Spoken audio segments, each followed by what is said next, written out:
Hey everyone, I'm Vicky and this is Space Creations, where I hope to inspire you every week to create the space that you love.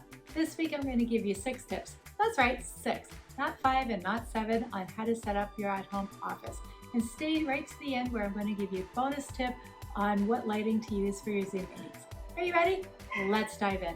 I know many of us have been working from home because of the pandemic, but a lot of us didn't set up our home office properly. We thought it just wouldn't last this long, and we thought we would be going back to the office and didn't really spend the time or the money in investing in the proper equipment for our at-home office. Now that the world is opening up again, we're seeing a lot of companies opting their employees to work from home permanently or giving them a hybrid solution where they'll be working from home 2 or 3 days out of the week. So if you need help setting up your home office, this video is for you. Tip number 1, space. You need to start thinking about where you want to put your at-home office. Do you have an extra bedroom? Do you have a den? Or do you need to carve out some space in your main living area? It doesn't take much to actually create an at-home office, but you really do need some dedicated space. So start thinking about where you need to put yours. I've seen even people converting a closet into an at-home office. Whatever you need to do, you can do it. Once you've decided where you want to put your at-home office, you need to measure it. You want to make sure that you choose the right kind of furniture that is going to be the right size and function for that space. Tip number 2, budget. You want to make sure you know how much you want to spend for your at-home office. Depending on your style and what you really want out of the space, it could really add up. Tip number 3, function. You want to get the most out of your space, so start thinking about what you truly need. Do you need extra storage? Do you want a desk with drawers? Do you want to have a desk where you stand all day? Or do you want to sit? Or do you want a combination of both? Do you want to work against a wall? Or can you work facing outward? Or do you have space where you have a window? All these will make a very big difference to your productivity. As well as you want to start thinking about if there are any distractions nearby. You want to try to minimize them or remove them. Tip number 4 is style. This boils down to a personal preference for you. How do you want your at-home office to feel and look? There's a big difference when you have a beautiful den or a second bedroom to create your at-home office. You can have your desk that's a little bigger, and if you needed to have those office typical chairs, you can. But if you're actually working from your home living area, you may opt to have a little bit more stylish. It all boils down to your space as well.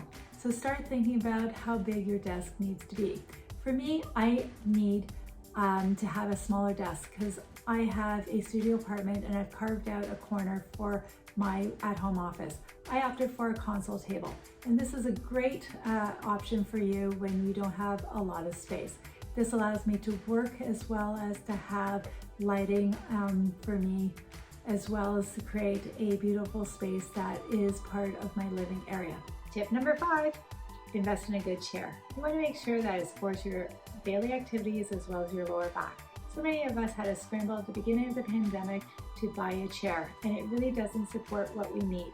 So if that's your case, you want to make sure that you have something that really will support your back, your style of your office, as well as if you want to use it for multi-purposes.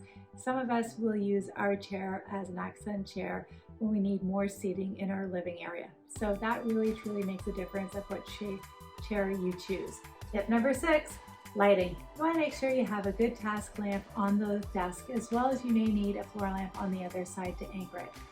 It all depends on where your desk is and what lighting you have. I have a little bit of natural light, but there can be a lot of shadows on my area. I'm only in a little bit of a corner, so I always make sure that my task light is on when I'm working, as well I have a floor lamp. This makes a world of difference to the strain or less strain on my eyes throughout the day. So start thinking about really what your lighting needs are. All right, everyone, it's bonus time. As promised, I wanted to give you a tip when it comes to your Zoom meetings. You need to make sure that your face is illuminated. So do you have a selfie desktop light, or do you have a light that you can put onto your laptop? What I use is a little selfie light that I just put on the top of my laptop, and this really helps for the viewers to see me. So they will listen to what I have to say without looking at the shadows or just seeing anything that's a little weird on the screen. So if you don't have one, I would urge you to get one. This one I actually bought from Winners, and it comes from Danielle. But there's a lot of different options where I've listed below. As an added bonus, I've linked a video below to set up your office ergonomically. This will make a huge difference to the way you feel by the end of the day. All right, everyone, that's it for me this week. Thanks so much for watching, and if you haven't done so, smash that like button, and if you want to, subscribe to my channel. That just helps my channel to grow, and it allows me to show my content to awesome people just like you. That's it for me. Bye for now. I hope to see you next week. Take care.